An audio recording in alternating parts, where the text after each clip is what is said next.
Okay, let's start. Katy Brown is a retired and fellow social worker. Her work appears in Medusa's Kitchen, Blogspot, and Convergence. She's won awards in the Ina Colbreth Circle, the Berkeley Poets Dinner, Chaparral Poets, and the International Dance Poetry Competition. Her poetry has been in Brevities, The Song of San Joaquin, Poe Talk, Persimmon Tree, and Harpstrings, as well as in several anthologies such as Sacramento Voices, Fire and Water, a Climate Crisis Anthology, Sutterville Review, and Poeming Pigeons. I love that name. She's been nominated for the Pushcart Prize 3 times. Count them, 3 times. Other writing credits include Automobile Humor, Greeting Cards, and a multiple ending book, and a series of short mysteries for young readers. I give you Katy Brown. Everybody, everybody mute. Everybody else mute. Yeah. I and Allegra, while we were getting set up here, Allegra, I told them about our July 30th meeting at Lovebirds. So they're all up to speed with that. I'd like to start. First of all, thank you very much for having me today. I was telling Rick this last week when we touched base that Chaparral, it was the very first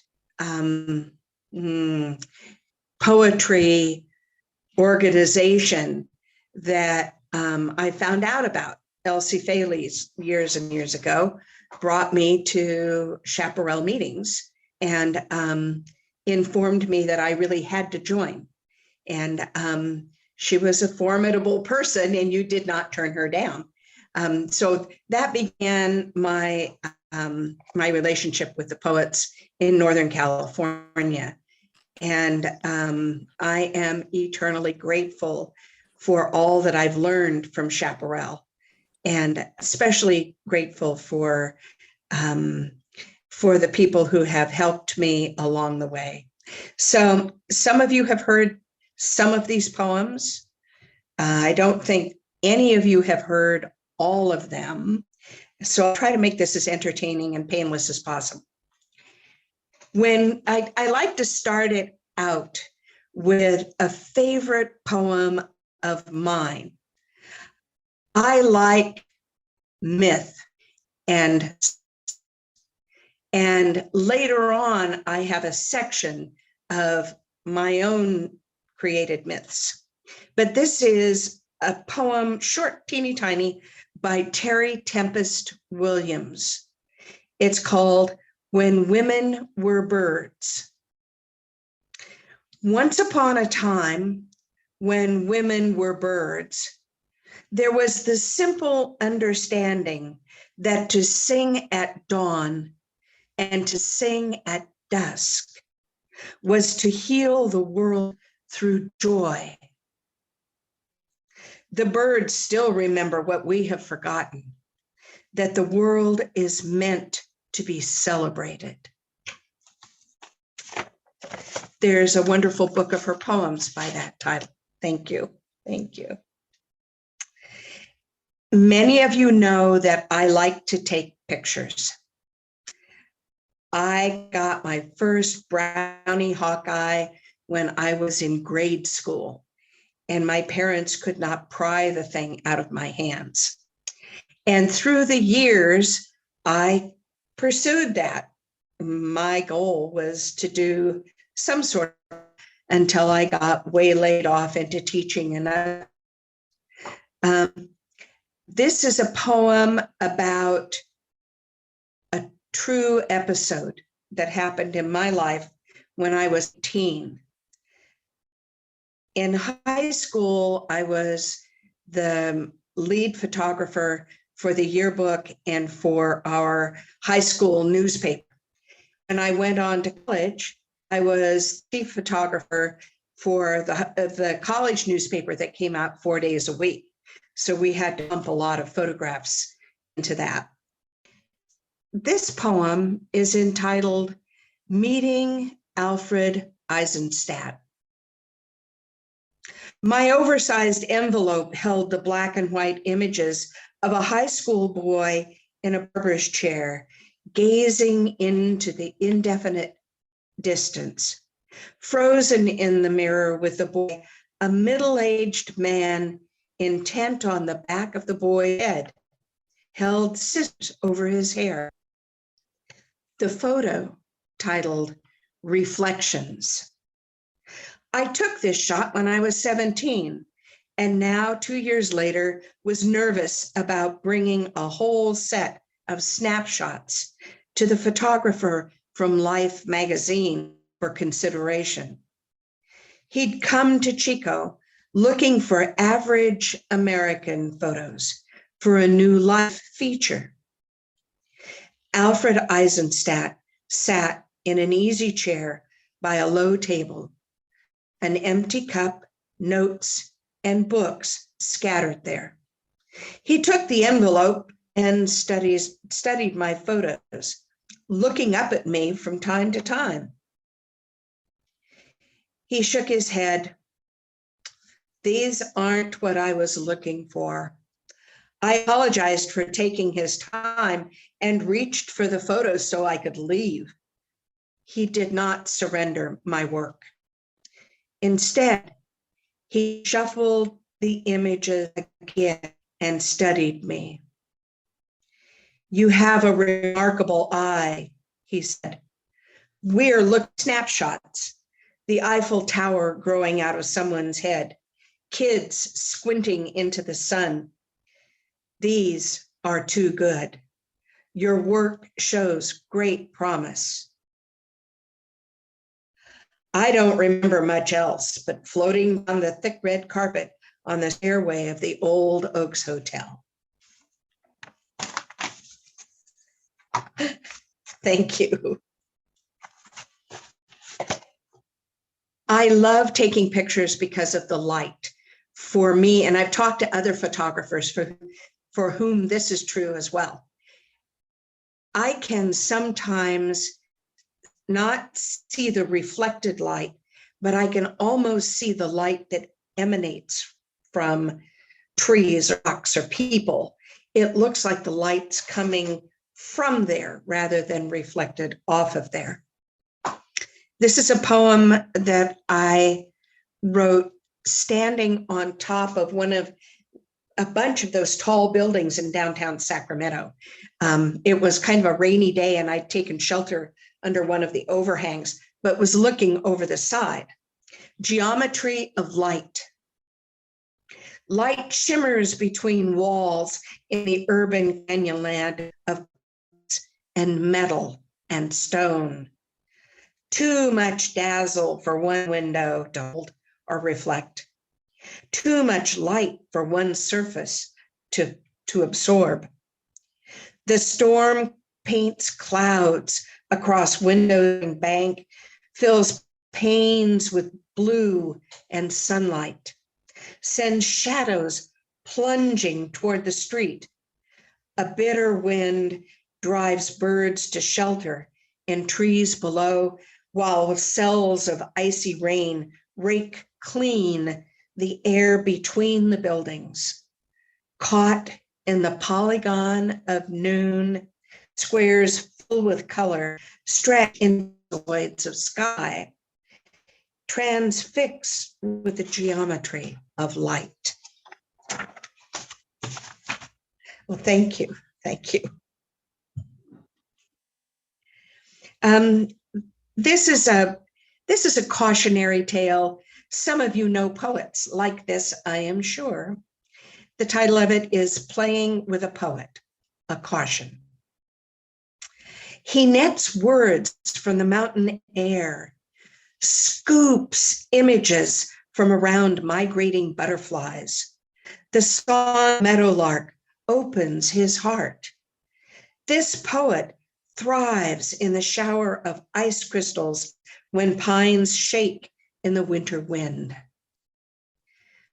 Part elf, part bard, he charms with tales of magic, and nature. He lives simply, a book of poetry always within reach.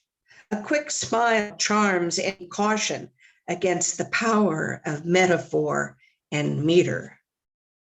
His serious messages are sprinkled with humor to make acceptance of them easier to swallow. He hides in plain sight, ordering ice, offering to stack firewood for the elderly. He disarms with puns and malapropisms. Be cautious about letting him come too far into your heart, however. He is nomadic. Give yourself, you are willing to lose when he leaves. You will be the richer for having known him.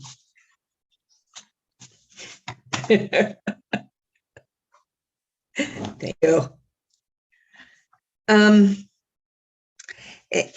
I have a series here that is serious. This is the only, well, this is a serious time. None of these are about what's going on around us. There won't be any political or other poems involved here, but there are some pretty grim ones. This was taken for, at first for Thule Review, but then they did not issue another one. And it appeared for the first issue of Sutterville Review.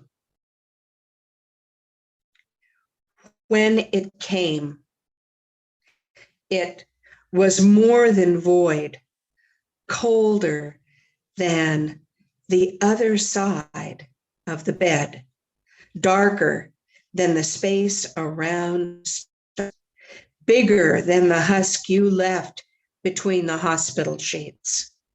When you died, all I could hear was that unending flatline tone that went on and on and on and on, abandon, abandon, abandon, until some merciful hand flipped a switch. Then there was nothing but silence that collapsed like a wave in the ice white room. No matter how many days, weeks, months, years, nights intervene, no matter how many seas one pair of eyes can weep, no matter how many oaths I fling at the back of a retreating universe, nor what, you are gone. Gone, all but your scent that clings to the green jacket still in the closet. Others have said it better. You could have said it better. I am like one of those lost mongrels they find waiting in dust for your return. And that's the end. Thank you. They get a little better than that. Measuring the marigolds. Think annealing, tempering the heart to grief, that burning sub-zero of loss that forces you to cut away the part that loved. Consider the chrysalis, where a caterpillar liquefies, then emerges with damp, untried wings.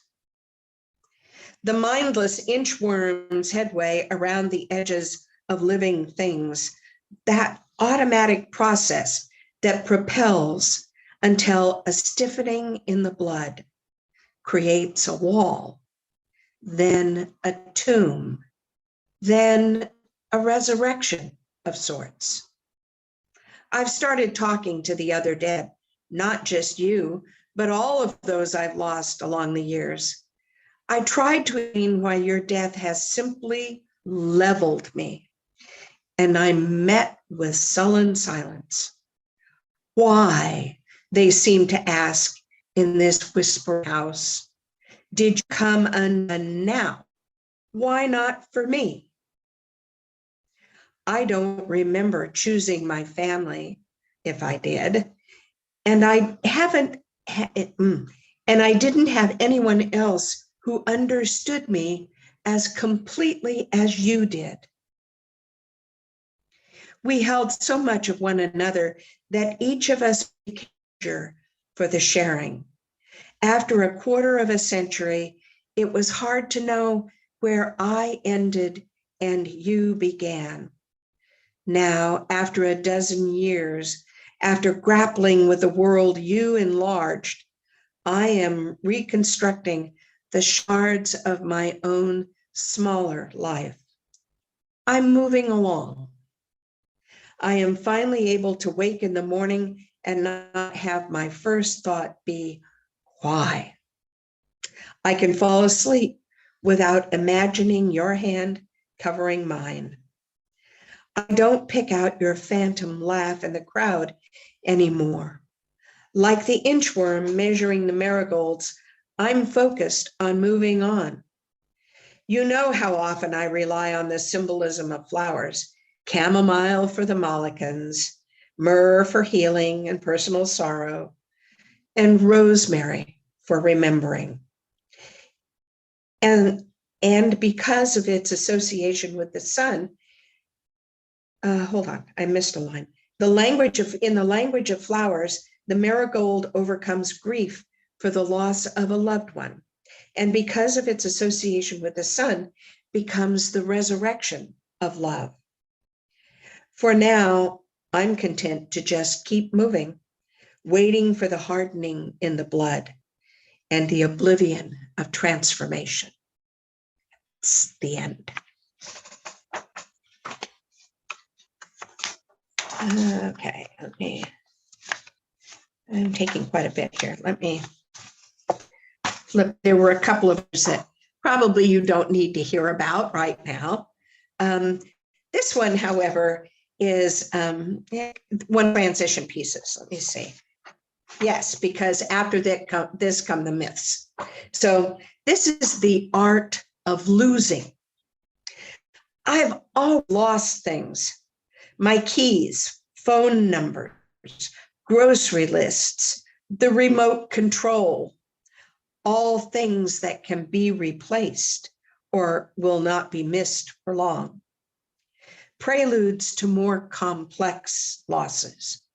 My purse and credit cards, my temper, not so easy to recover from, and practice for the big ones.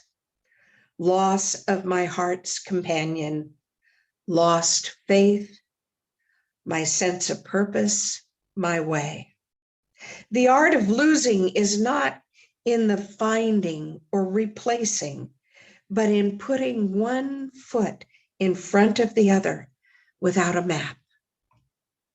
It's the end. Thank you. I do like making up stories. As my resume indicated, for a while I was a writer of children's stories. So this goes back to that tradition. The first 7 horses. Now I have a whole series built on the creation of the old woman, and this was one of the first ones that I wrote. The first 7 horses. It is written that the first horse was condensed from the south wind by the old woman who created all things. She gave the mare the speed of a desert Scirocco.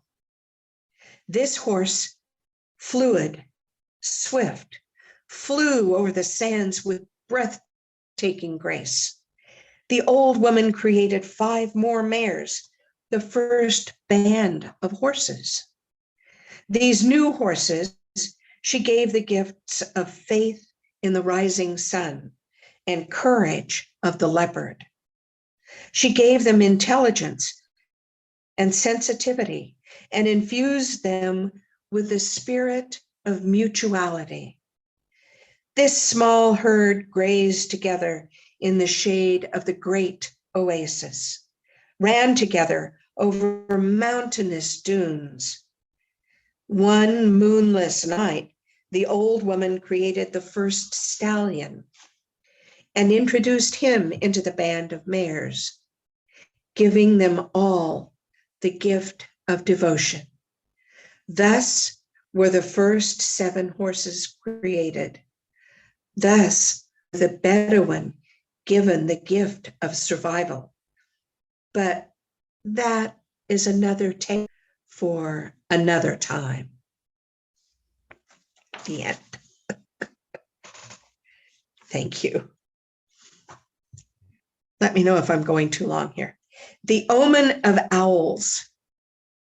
She believes in the omen of owls, in marvels born out of darkness, stars that pierce the sable gauze of night, the surprise of killdeer and night herons that fly up suddenly, and the intricate flight of bats calling in high-pitched volleys. She appreciates the humor of pack rats, stealing and storing watches and gum wrappers, narrow-faced misers with little hands. Each beautiful thing is rooted in night. The aster that takes its name from stars, the sound of a slender waterfall that coils down to the darkest bottom of your ear, shadows that leak away from every sunlit branch. Her yard is ringed with dusky cypress, holding nests of barn owls and night herons, sheltering families of murmuring bats. She welcomes the ambiguity born out of night, the omen of owls. That's the end. And now we get into some sort of strange stuff. This next poem is entitled Golem, G-O-L-E-M, Golem. And in case your family did not pass on directions, here's some that you might use.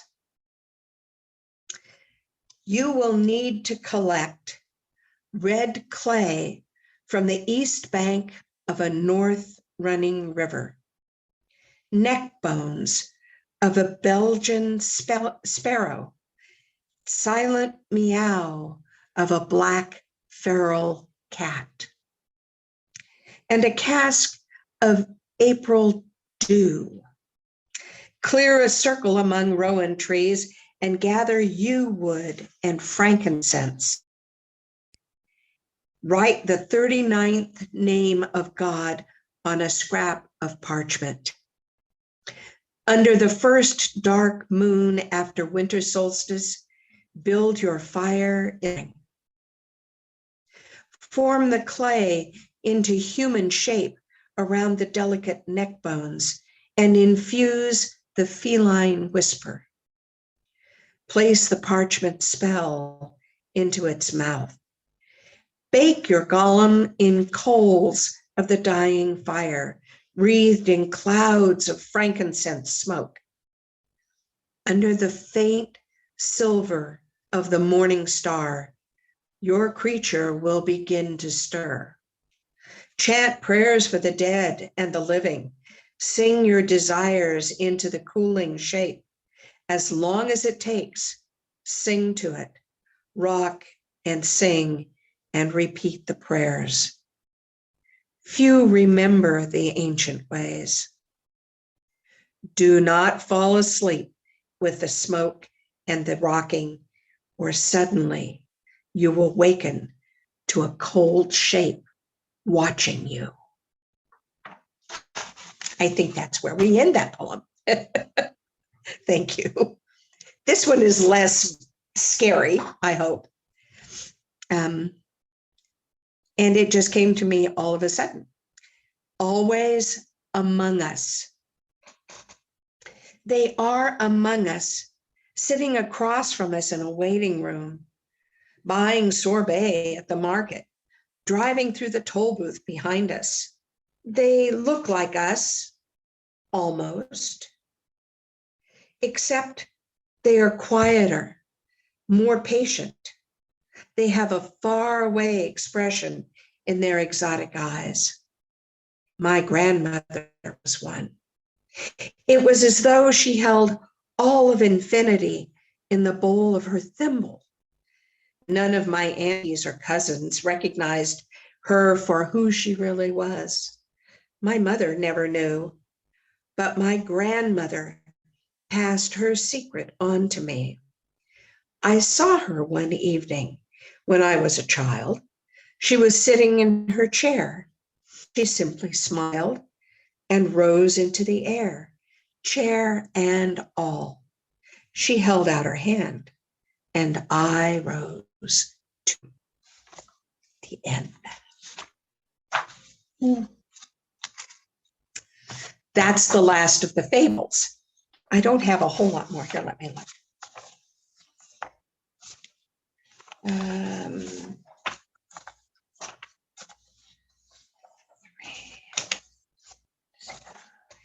I'll read 3 more, if that's okay.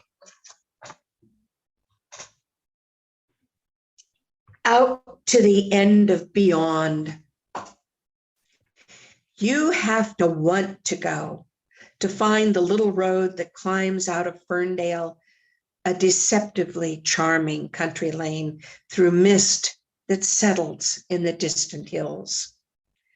You have to want to see the end of this continent on our western coast. See the Pacific driven by oriental winds.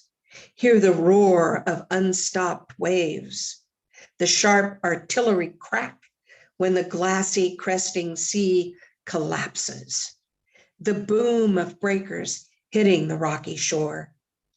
Taste the mist of salt water driven on a relentless wind. You will need to take the Lighthouse Road, a gravel track that runs through stands of pole-thin ghost trees. Keep moving if the ford is full of water or ponding mud. You will be the first to breathe this air that has come so far on a restless sea. The first to see water driven halfway across the globe. You have to want to go. And then you have to want to return to the paved world, to go back to your walls and solitude, embracing the memory of this lost coast. If you haven't been, it's a place to go. It's magic. You do want to be prepared, apparently, for bears. There were signs all over, and all of the garbage cans were bear locked. I didn't stay around to greet them, but I noticed that they're there. If you want to have a close encounter with nature, I think you could do it there. This is an old poem, and but it's one of my favorites, and we are in a time of drought. This is poetry in the time of drought. It's been a bad year to grow sonnets. Even the hothouse stanzas can't force rhyme, and villanelles languish, all watery and pale.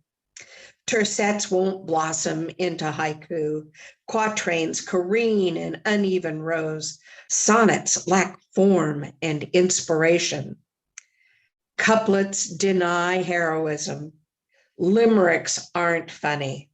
Leggy villanelles stagger around, themeless. Even free verse seems incarcerated. All varieties suffer in this garden of verse. It's been an especially hard year for sonnets. We've sprayed for cliches, pruned the commas, carefully dug out all the adverbs, but even unrhymed villanelles lack taste. Poets rhapsodize about the weather, ignoring how quickly it can change. It's been a horrid year for sonnets, and villanelles grow spiteful and deranged. I do like that one. And this is the final one. And I wonder if any of you have the same trouble that I do.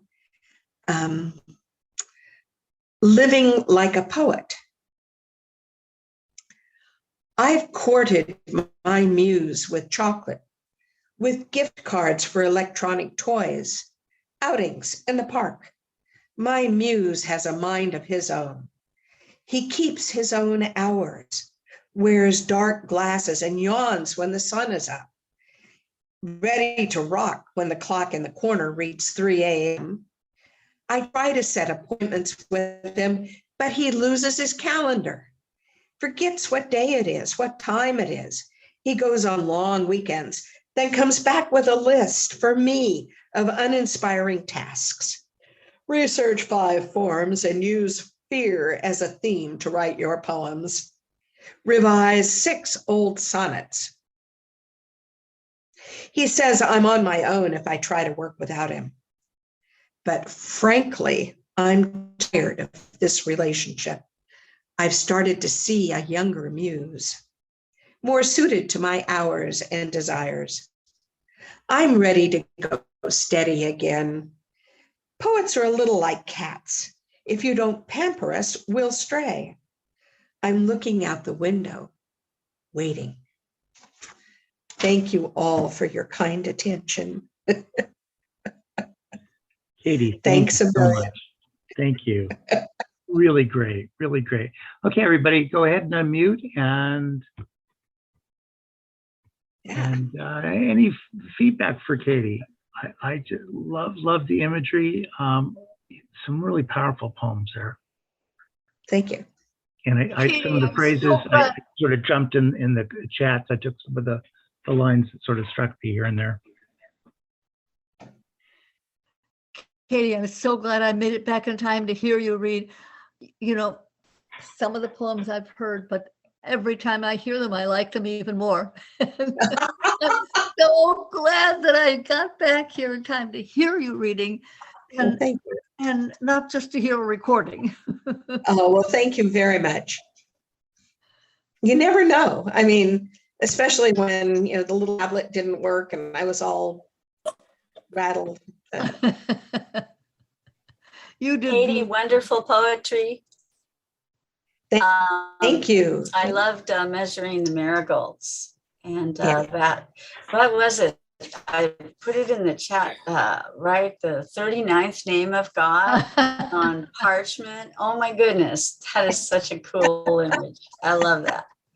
Well, I love the Islamic idea that there are 100 names of Allah, but we only know 99 of them. If you're Muslim, you memorize all of the various names, and only the camel knows the 100th name. And that's why they're so smart. I love that. And the horses came from a PBS show about Arabian horses and the myth about how they became a breed that was used on the desert. But I took the idea and completely turned it into the old woman's creation. Yes. We borrow. we borrow. Well, thank you all very much. Thank you for such wonderful poems. Well, thank you. I had a great time getting them all together and kind of sorting through and figuring out which ones I was going to read and which one, if I started to get tired or you guys were getting tired, that I could lay aside. You're way too far away to get the big hook out, but I can sort of feel it from long distance when it's happening. Well, we love it. I hope you guys are all staying cool. I love your intellectual poetry, and I love the way you express yourself, Katy. Thank you. Thank you. I am one of the last of pathologically optimistic people you will run into. And And I really do like writing funny poems. And very often my serious ones will take a lighter turn at the end. I didn't bring so many of those, but you know, it just is my nature to go out of the shadow. Although I love shadows for photographing, but I don't like to stick around there. Well, I also love the bad year for sonnets. That was really cool. That's cool. Yeah, we sprayed for cliches. I love that. Yes. Yes. Improve the commas. Yes. Yes. Yeah. Thank you. Thank you, I love Katie. your poetry about about your photography, because you bring in some great insights of what you take pictures of too. So that's Well, great. thank you. I have a lot of those. I have a lot of photo poems. When I go out, I love to take pictures. So I'll go out into the causeway and I'll see an image full of words will form in my mind. And I'll want to remember that verbal image. So I take the photograph. It's like taking a note. When I had the opportunity to go to England a few times, and when we do tours of cathedrals, I must have hundreds of pictures of those flower arrangements in cathedrals. Not because they were especially beautiful, they were, but what I wanted to remember was the scent of those intoxicating lilies everywhere we went in the cathedrals. And so I took pictures of those bouquets to remember that. So I use my photographs like sensible writers use a notepad. And it's just a shortcut for me. And so the chapbook that I did for Kathy Keith all those years ago was a spiral chap with photographs from England and the poems that accompanied them. And it was out pretty well. But that I take notes. Right. So it's just one way to get thoughts. I admire all of your poetry so much. You are all fine poets, and it's an honor for me to share my poems with you. Thank you. Thank you. So Sue Daly is up next. She has several new poems that she wanted to share. I credit Sue and Stephen for really sort of reintroducing and reigniting my interest in poetry. I went one time to the Heart Center here in Sacramento to hear them do some readings, and I got bitten by the bug again and picked up a pen and then I, through Norma, found my way to Chaparral, and so I am deeply grateful for Sue and for Stephen both. So Sue, take it away. Okay. Most of you know I did publish a book last year during the pandemic, Language of the Tea Leaves. I would make a suggestion to everyone that don't have your book come out during a pandemic. It's kind of hard to get around to readings that way. But I'll read you a few poems from that. And let's see, probably the title poem, Language of the Tea Leaves. And there's a lot of pages. Okay, Language of the Tea Leaves.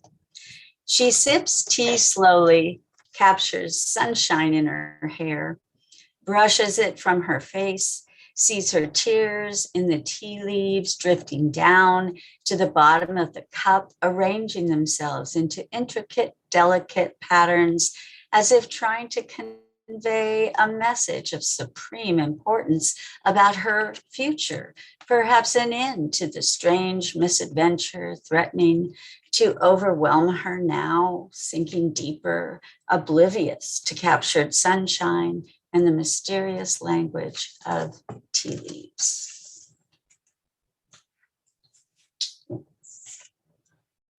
Let's see. 2 a.m. When the cards and the calls stop and the mortuary is paid in full, call me, I'll come. When the shock wears off and grief cuts you in two, call me, I'll come. When the chores get done and life moves on, but not really, call me, I'll come. I'm not some platitude giving person. I'm a call at 2 a.m. when you can't breathe person. I'm your person. Call me, I'll come. Okay. The stars. The stars are yours now. You have tamed them, tied them down around time warps and cosmic thunders. They bend their will to yours. Why not corner the sky? It lies open before you. How hopefully you have traveled. How useless to fight against the night and all its dreaming. Thanks. A shadow clouds your face. Fear is a mockingbird afraid to mock. It follows your footsteps down cobblestone roads in a foreign land. The pounding rain slicks the street. Having never visited there, you know it well. This is not odd, only a matter of fact.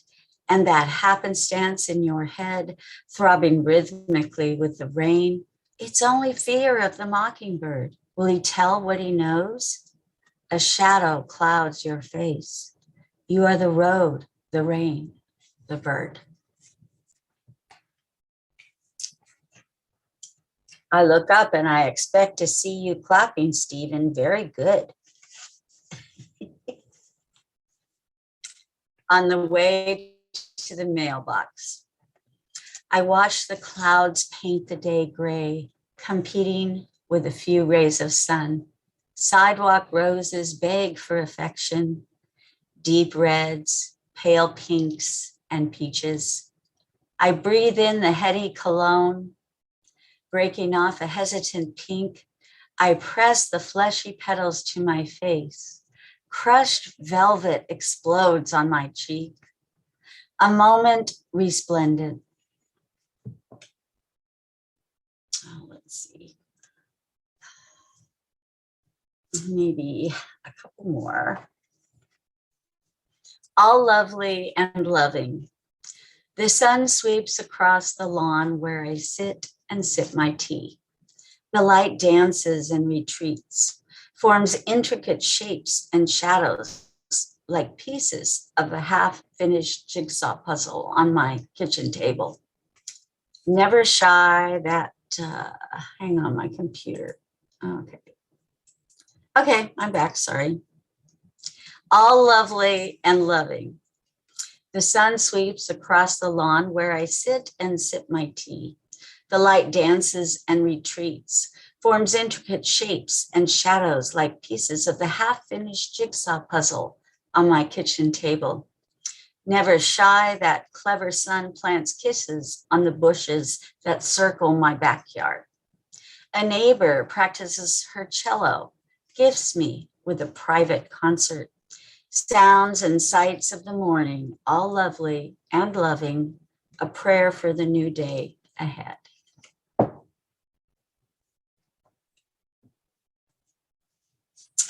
Okay, there's a few poems about tea in this book, I must admit. This one's called Summon the Poets. Charlatans are everywhere, promising anything in an instant, anything we might desire. Magic spells won't keep me from harm. Amulets won't bring unearned blessings. Who can tell my future with a cup of tea? Better to summon the poets. I'd rather read Whitman than tea leaves. Thanks. Let's see. I still have time, Rick? Okay. Yes. This is called Even the Clouds. There is nothing to see here. Nothing more can be done. She is weary of sorrow. Even the clouds offer to hold her tears. The sky shudders, rolls up, and goes home. She does not notice. She sleeps, but does not dream.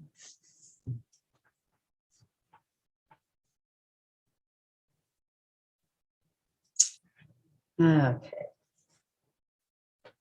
The last train. That lost traveler's daydream will find me listening, bent over with one ear touching the gravel, waiting to hear the last train's wandering song. And when I hear it ringing, I'll follow it toward tomorrow, where dreams dare reality to enter. The pounding, shaking train leaves dust in my eyes, thick and stinging. It may be a dream within a dream, or the old nightmare might greet me, where I see you distant and small, waving goodbye and not hello. The train sounds like thunder as it roars by, and I press my head to the steel again, listen for news of your return, for any news at all. That one was inspired by Edgar Allan Poe's famous poem, Dream Within a Dream. Let's see what else I can find.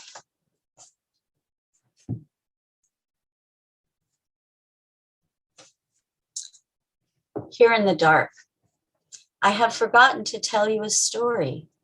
I knew it by heart once and could recite it from memory. It's the road I need to follow.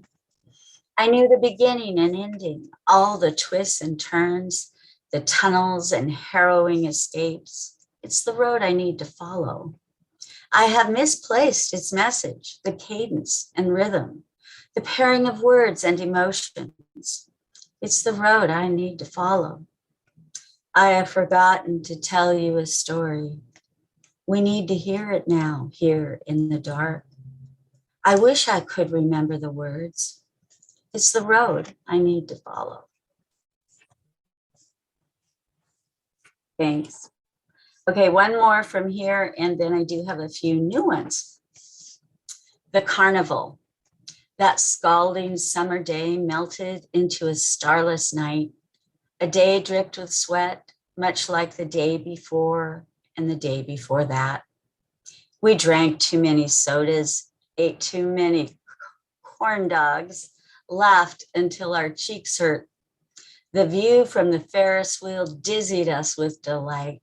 Colored lights swirled around us as we flew above our homes, above our parents' sad stories, below the radar of our dreams. Summer blurred into fall. We tore ourselves away from each other. I remember the way you carried that green stuffed dragon, carried my heart full of tears on the slow walk home.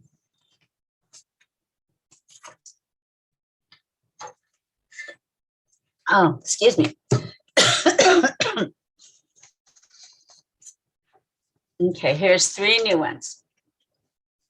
Submerged. The deep pulls me under, swirls around the all of me, within, without. Raging river rushes with vengeance, vehement.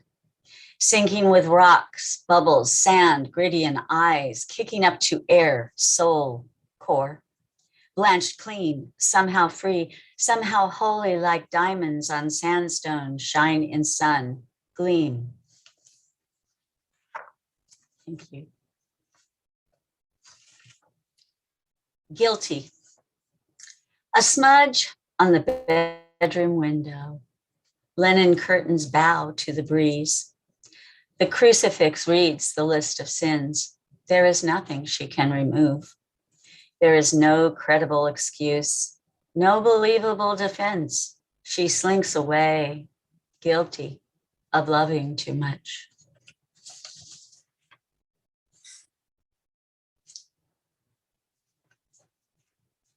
And this one does not apply to you, honey, by the way. Okay, good. Lost melody. Looking back, all I see are midnight moments wrapped in enigmatic melodies open to interpretation. Was that you? Was that me? Was our reality we? The song we wrote was lost, then found, and lost again. Why did we change the music? Thanks. That's all I have today. Thank you, Sue. I put down in the chat the coldriverpress.com link if people are Okay. interested in your book. I'm going to put down my email also because I believe Dave might be out of the books. I'll put that in and they can contact me. I have a few. Thank you. You bet. Okay, everybody can unmute, and if you'd like to give Sue some feedback or some observations. And anybody also, if you want to have a poem to share, just put it in the chat and I'll call on you. Sue, I love your short, lovely poems. They say so much with just a few words. Thank you. Yes, they do. They're Thank really, you. they're really wonderful. They speak to the heart. Awesome. They're just extraordinary. Great. Thank you.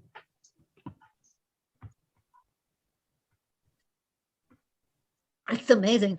The two of you, Katy, you and Sue, you both speak so from the heart. It's wonderful. Thank you. We planned that. Yeah.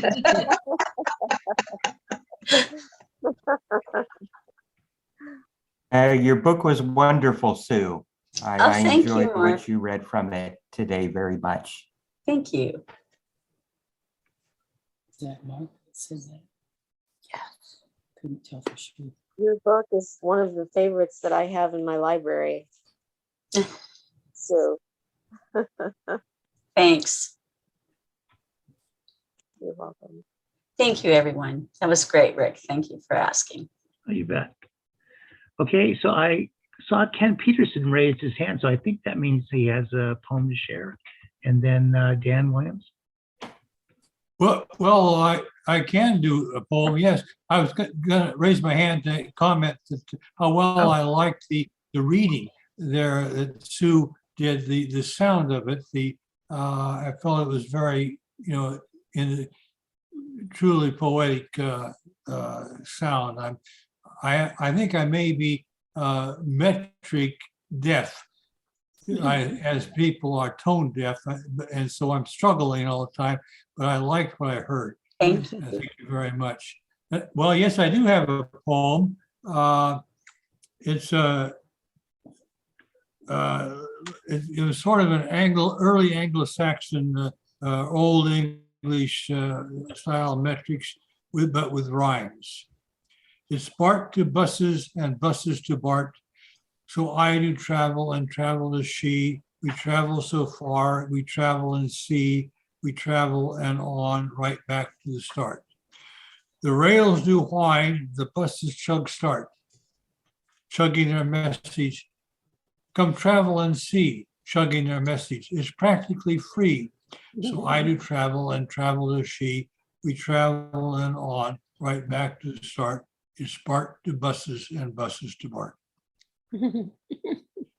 Not exactly free, but it is a poem. Thank you, Ken. Okay.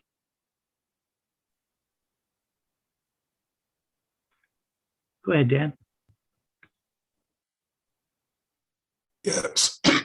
Thank you so much, Rick, for being here and doing this and hosting this. We really appreciate that. Thank you to the poets for their sharing of their beautiful words and lines. I've got a couple of things here. First of all, I've had a book published, I don't know if you can see it very well here, by Moonstone Press in Philadelphia.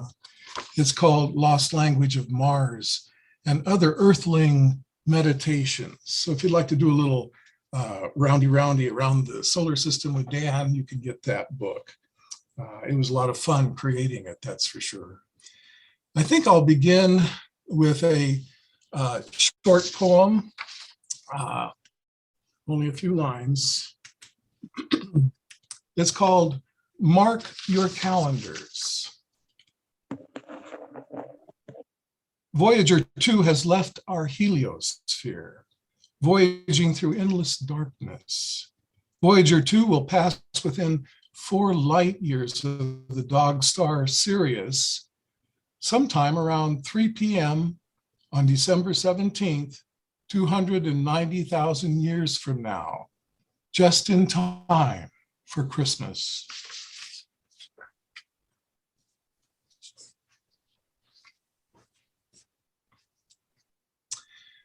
This is a sonnet that was written in a time of drought. I imagined what would happen in the year 1600 if William Shakespeare had gone to visit the Anasazi in New Mexico.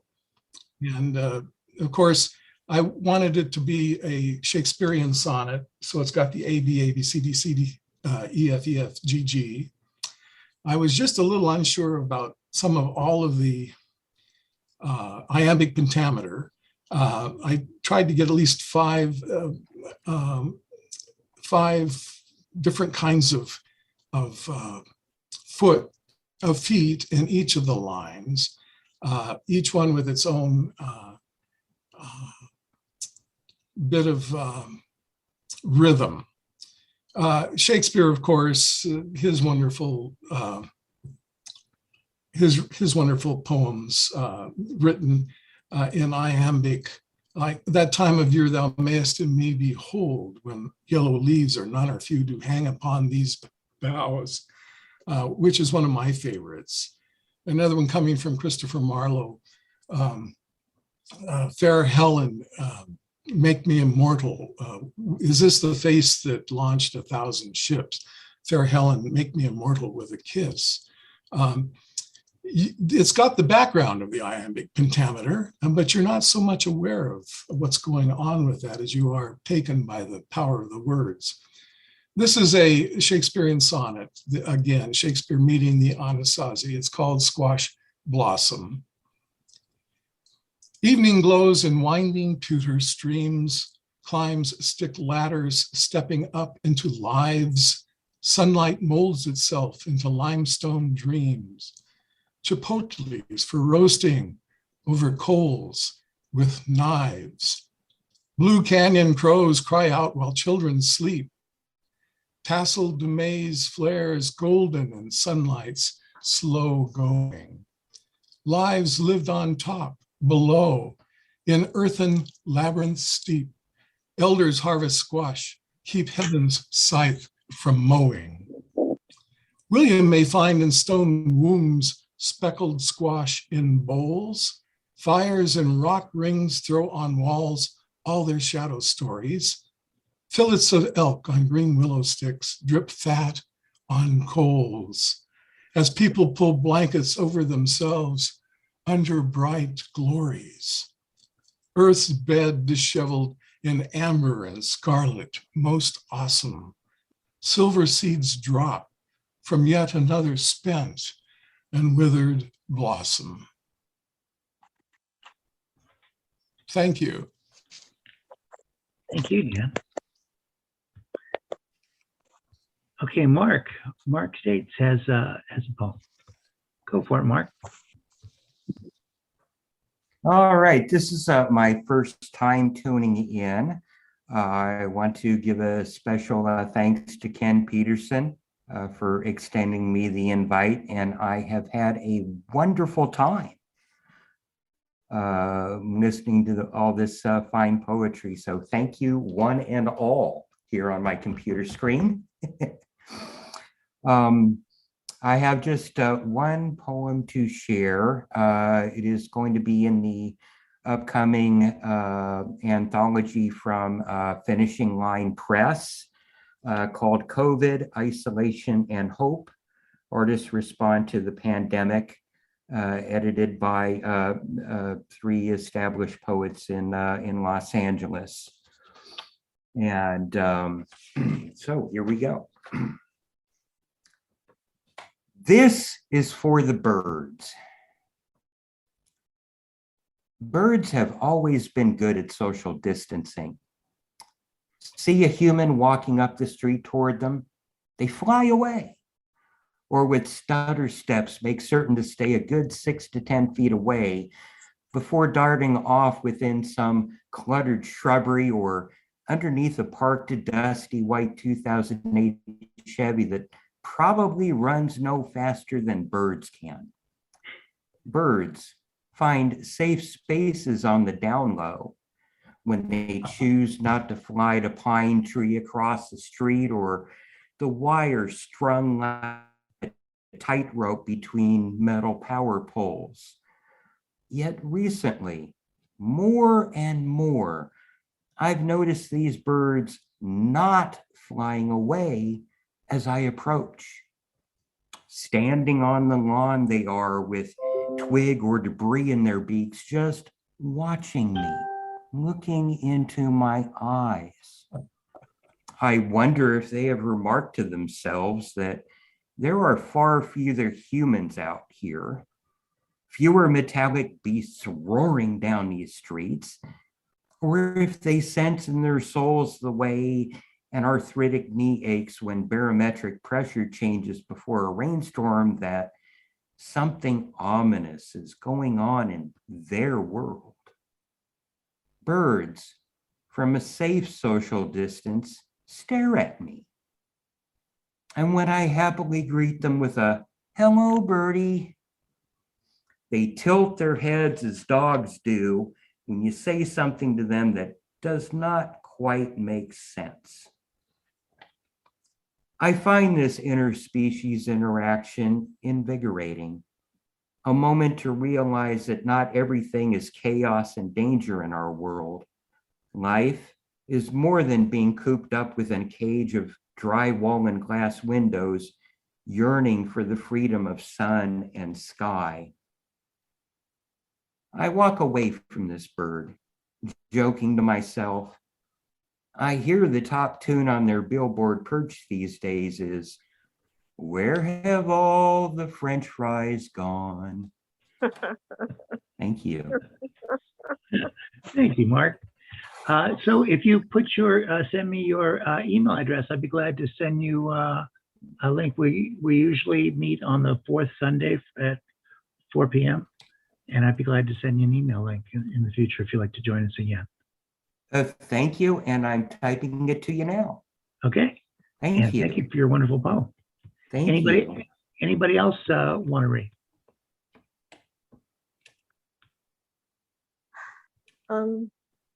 Sure, Celeste, go for it. Okay, hold on. Okay, this is just a very, very rough draft. This is just something that I've written. I have a little friend who is a performance artist, and he's very young, and his art, he posts his art mainly on Facebook on his account page, on his personal profile page. You can see his art. And he says he has stimulated my muse to write a poem about him. This is called For Judah. You have razor blades for lips, and you beckon us to kiss you. Standing under the tree of life on the cusp of good and evil, angels fawn over you. Demons mask, muffle, and dance all around you. In the light of, in you, light shines like the sun. Are you an artist, a painter, freelance? Paint me like crazy, my mad wanna. I'm a poet, see. I paint with words. I'll do it for free. Thanks, Wes. You're welcome. Anybody else? Allegra. Great. Unmute yourself, please. Yes. I'll do another, I'll do a sonnet called In the Hollow. The wasted hours add up like unpaid bills with added interest as the years roll on, compounded by each ache that time fulfills, those columns lined with red and black upon the empty white that waits for telltale marks like tracks on newly fallen snow, a hunter's passage by the light of stars and a traveling moon we sleep below. While stars fall in obscurity above, some god sleeps in the hollow of a tree. Dreams branch out and I remember love, like golden leaves that once time fell on me. Time and miles have kept us far apart, but thoughts of you secure my wanting heart.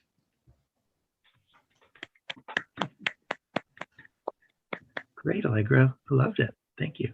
Thank you. I have one. It's called Another Day at Memory Care. I do a little volunteer work. Lonely figure circles carpeted track. Safety sought inside despite the sun. Confusion at a locked room door. Newspaper turned without reading. A cup of soup savored slowly. Napkins folded in random style. The spring unwinds with each tick. 3 video tenors capture her till listening dissolves into sleep. At 1 o'clock, the herd watches a movie. Quick rescue saves another hip. Memories are not so easily saved. Aquarium's fish floats on its side. For him, the gauntlet is done, though she is not far behind. Thank you. I love the newspaper turned without reading. Thank you. Anyone else? Oh, and Dan, you didn't mention how we could get your book. Well, I'm still working on it. I plan to have it available through Barnes and Noble. I'm working on a second edition, so that's what it'll be. And as soon as we get all the pieces together, I'll let you know. Meanwhile, if you want the copy of my current one, you can always email me at haiku at wewake.net, and I can provide you a PDF if you like, or a Word Perfect or a Word format. It's an excellent book too. And so go ahead. Yes. Go ahead. Go ahead.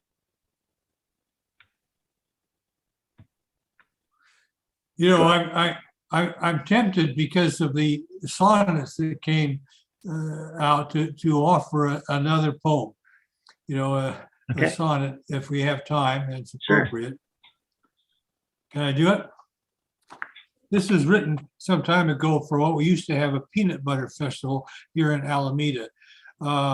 Skippy peanut butter was invented by a man named Rosefield, and he devised the method of hydrogenated the peanut oil to make a shelf-stable product. His first product was licensed to Swift, but after a while, Swift stopped paying him, so he came up with Skippy on his own. And so he was quite a famous guy here in Alameda. So this is a peanut butter sonnet. Peanut butter is a perfect food, for any hunger mood, from needy exercise repair to lifting sadness and despair, providing protein feed for whatever muscles need, outdoing even cheesy burgers for fat and salt and added sugars. Though once it was a natural snack, such was not a stable pack. To fix those rowdy natural oils, our local Skippy guy did toil, inventing such clever chemistry that we now enjoy trans-hydrogenated fats.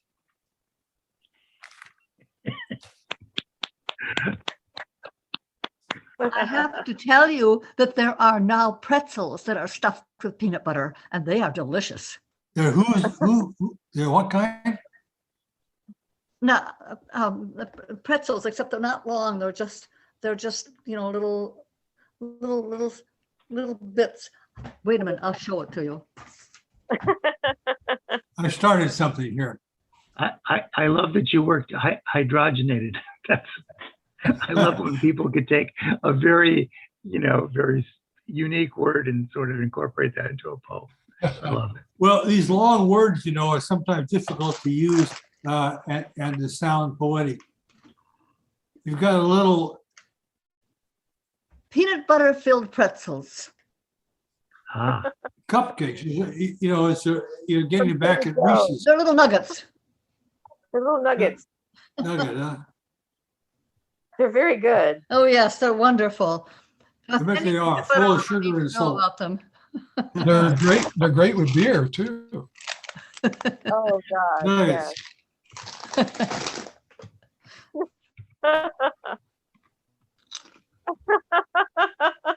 Nice crunch. Two for us.